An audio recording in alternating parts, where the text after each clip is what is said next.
रवाना होने से पहले अपने आखिरी चरण में पहुंच गया है। आज करीब 3 घंटे पहले इसरो से चंद्रयान 3 के बारे में एक बड़ी खबर आई है। आज ये यान चंद्रमा की तरफ रवाना होने से पहले अपने आखिरी चरण में पहुंच गया है। आज चंद्रयान को सफलतापूर्वक अर्थ के 5वें ऑर्बिट में शिफ्ट कर दिया गया। इसके बारे में इसरो ने 5 दिन पहले जानकारी दी थी। आज दोपहर 2 बजे से लेकर 3 बजे तक का टाइम सिलेक्ट किया गया था।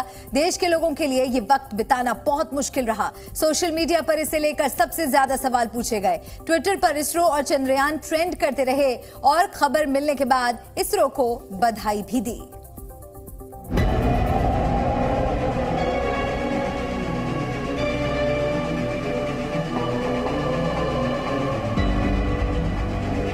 चंद्रयान 3 के लिए आज पूरे 45 मिनट तक 140 करोड़ भारतीयों की सांसें रुकी रही। दोपहर 2 बजे से लोग टीवी से ट्विटर तक इसरो की खबर का इंतजार करते रहे।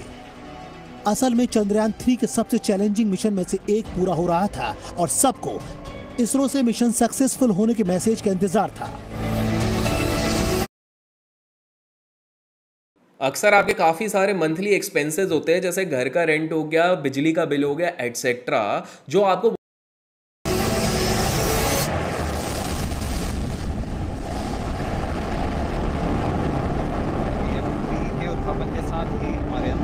दोपहर 2:45 पर इसरो ने ट्वीट करके चंद्रयान 3 की कामयाबी के बारे में बताया।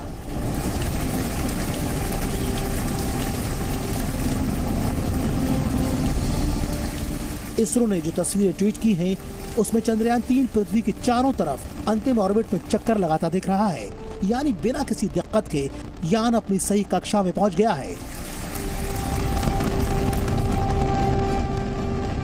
चंद्रमा की तरफ जो प्रयाण है वो एकदम सीधा नहीं है, तो इसरो जो है एक काम करते हैं कि पहले अंतरिक्ष यान को पृथ्वी की कक्षा में डालते हैं और वो उस कक्षा को धीरे धीरे बढ़ाया जाता है। तो चंद्रयान 3 के मामले में 4 बार इस कक्षा को बढ़ाया जा चुका है और ये 5वीं और आखिरी बढ़त जो है आज संपन्न हुई है। दोपहर 2 बजे पृथ्वी की 5वीं कक्षा में ले जाने का काम शुरू हुआ। बेंगलुरु के ISRO telemetry tracking and command network के वैज्ञानिकों ने इसे अंजाम दिया। पृथ्वी की कक्षा में चक्कर लगाते समय चंद्रयान 3 की रफ्तार करीब 40,000 किलोमीटर प्रति घंटा बताई जा रही है। मतलब 1 सेकंड में ये यान करीब 10 से 11 किलोमीटर की दूरी तय कर रहा है। तेज रफ्तार से चक्कर लगा रहे चंद्रयान को पहले से तय प्रोग्राम के मुताबिक कंप्यूटर ने एक ऑर्बिट से दूसरे में शिफ्ट कर दिया और इसमें गलती की कोई गुंजाइश नहीं छोड़ी गई। आज दोपहर 3 बजे तक 5वीं कक्षा में पहुंचने का मिशन पूरा होना था, पर इसरो के वैज्ञानिकों ने इसे 15 मिनट पहले ही कंप्लीट कर दिया। 14 जुलाई को लॉन्चिंग के बाद से चंद्रयान 3 एक के बाद एक दूसरे चरण को पूरा करता जा रहा है और अब तक का सफर बिना किसी दिक्कत के पूरा हो चुका है। चंद्रयान 3 ने 15 जुलाई को पहली बार पृथ्वी का चक्कर लगाते हुए पहली बार ऑर्बिट चेंज किया। 16 जुलाई को बिना किसी दिक्कत के इस यान ने दूसरी कक्षा में खुद को स्थापित किया। इसके 48 घंटों बाद 18 जुलाई को चंद्रयान 3 मिशन तीसरे ऑर्बिट में शिफ्ट हो गया। फिर 20 जुलाई को पिन पॉइंट एक्यूरेसी के साथ चंद्रयान चौथी कक्षा में आ गया। फिर इसके 5 दिनों बाद आज इस यान ने 5वीं कक्षा में एंट्री कर ली। अगर सब कुछ इसी तरह कार्यक्रम के मुताबिक चलता रहा तो चंद्रयान 3 31 और 1 अगस्त की मध्यरात्रि के करीब पृथ्वी की कक्षा को छोड़कर चांद की ओर बढ़ जाएगा और चांद की कक्षा में चक्कर काटने लगेगा। चंद्रयान कभी अर्थबाउंड ग्रेविटी ऑर्बिट से मून तक जाएगा, ये होगा 1 अगस्त को। 1 August will be the translunar injection going to take place as per the nominal program. धरती की कक्षा से चंद्रमा की तरफ रवाना होना अपने आप में सबसे बड़ा चैलेंज है। अगर यहाँ थोड़ी सी भी गलती हुई तो चंद्रयान चंद्रमा की तरफ जाने के बजाय किसी और दिशा में आगे बढ़ सकता है। हालांकि चंद्रयान 3 को इस तरह से डिजाइन किया गया है कि वो ऐसी मुश्किलों का मुकाबला अपने आप कर सकता है। जब भी कोई ऐसा यान अंतरिक्ष में भेजा जाता है तो उसमें प्लान ए, प्लान बी और कई बार तो प्लान सी और डी भी मौजूद होता है। यानी कोई यान किसी वजह से सही तरीके से काम नहीं कर पाता है तो बचने के लिए दूसरा बैकअप प्लान हमेशा मौजूद होता है। चंद्रयान एक के बाद एक दूसरा मील का पत्थर पार कर रहा है और इसकी वजह है हमारे वैज्ञानिक। परिस्थितियां चाहे कितनी भी विकट हों, इसरो के वैज्ञानिक कभी हार नहीं मानते और न ही मुश्किलों से घबराते हैं। इस बार जो है इसरो जो है कोई भी कमी हो जाए, इस पूरा का पूरा ध्यान रखा है कि ऐसी कोई भी कमी ना हो। तो इसके लिए चल्लक एयर्स में इसरो ने काफ़ी हद तक लैंडर को लेकर के एक्सपेरिमेंट्स किए हैं। चंद्रमा की सतह पर उतरने से पहले चंद्रयान को ठीक उसी तरह से एक के बाद एक दूसरी कक्षा में जाना होगा जैसे वो अभी पृथ्वी के ऑर्बिट में कर रहा है। अब 1 अगस्त को चंद्रयान 3 पृथ्वी के ऑर्बिट को छोड़कर अगले 6 दिन तक चंद्रमा की तरफ बढ़ेगा। इसके बाद चंद्रयान 3 चंद्रमा के ऑर्बिट में दाखिल होगा और फिर 13 दिन बाद चंद्रमा के चक्कर लगाएगा। इसके 40वें दिन चंद्रमा की सतह से 100 किलोमीटर ऊपर चंद्रयान से लैंडर अलग होगा। इसके बाद लैंडर चंद्रमा की सतह पर सॉफ्ट लैंडिंग करेगा। लैंडिंग के बाद लैंडर में से रोवर बाहर निकलेगा और 14 दिन तक चंद्रमा की सतह पर एक्सपेरिमेंट करेगा। आज चंद्रयान 3 को धरती की 5वीं कक्षा में शिफ्ट किया गया है और चांद की कक्षा में भी इस यान को 5 बार मैन्यूवरिंग करनी होगी। चंद्रमा की कक्षा में पहुंचने के बाद चंद्रयान 3 5 बार ऑर्बिट बदलेगा।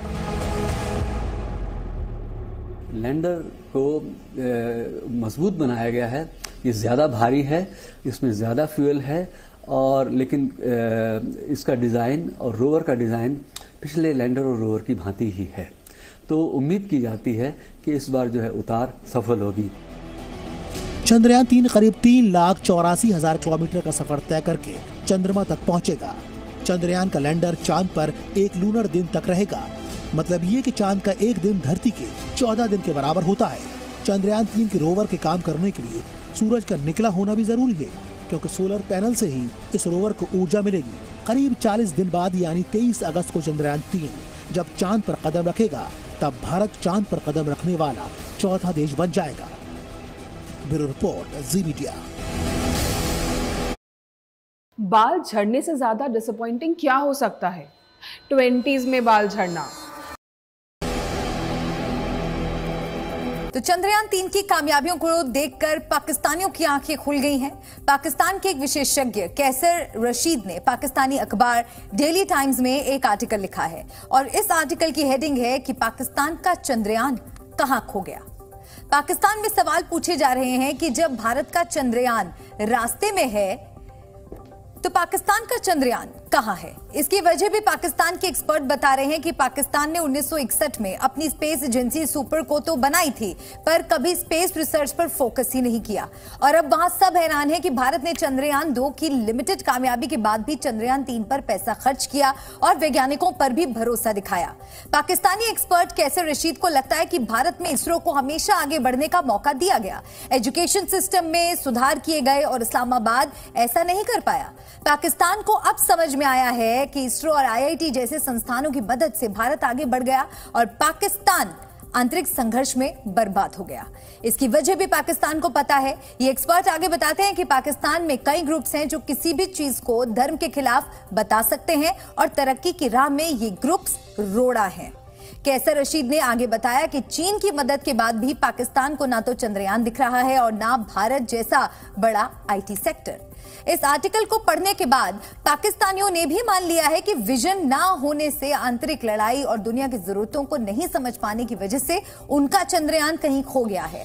पाकिस्तान को पिछले 76 सालों में कई मौके मिले, लेकिन हर बार इस्लामाबाद की कट्टरपंथी सरकार और पिछड़ी हुई सोच ने उनको 21वीं सदी में आगे बढ़ने के बदले कई सौ साल पीछे पहुंचा दिया। अब 2023 का पूरा साल पाकिस्तान की सरकार और वहां के 22 करोड़ लोग बड़ी मुश्किल से बिता पाएंगे, क्योंकि अब तक 424 विदेशी सैटेलाइट लॉन्च कर चुके इसरो ने इस साल भी जबरदस्त प्लानिंग की है। इसरो का मिशन कैलेंडर देखकर आप भी मानेंगे कि चंद्रयान 3 तो बस एक झांकी है। इसी साल अगस्त महीने के अंत या सितंबर में इसरो सूरज का अध्ययन करने के लिए आदित्य L1 मिशन लॉन्च कर सकता है। सूर्य का दूसरा नाम आदित्य है, उस नाम पर ही इस सैटेलाइट का नामकरण किया गया है। इसके बाद अंतरिक्ष में एक्सरेज की जांच के लिए अन्वेषा सैटेलाइट को भेजने का भी इरादा है। भारत के गगनयान मिशन की उड़ान इसी वर्ष होगी। इसकी मदद से पहली बार कोई भारतीय स्वदेशी रॉकेट से स्पेस में जाएगा। इसका पहला चरण मानव रहित, दूसरे चरण में रोबोट और तीसरे में इंसानों को भेजा जाएगा। गगनयान मिशन के कई परीक्षण लगातार हो रहे हैं और जैसा हमने आपको कल भी जानकारी दी थी कि 30 जुलाई को इसरो अपने PSLV रॉकेट की मदद से 7 विदेशी सैटेलाइट लॉन्च करेगा। यानी कि जबरदस्त मिशन की इसरो की तैयारी है। ये तो सिर्फ बड़े मिशन हैं जिनकी जानकारी हम आपको दे रहे हैं। अगर हमें छोटे मिशन की चर्चा करने लगे तो शायद घंटों का वक्त भी कम पड़ जाएगा।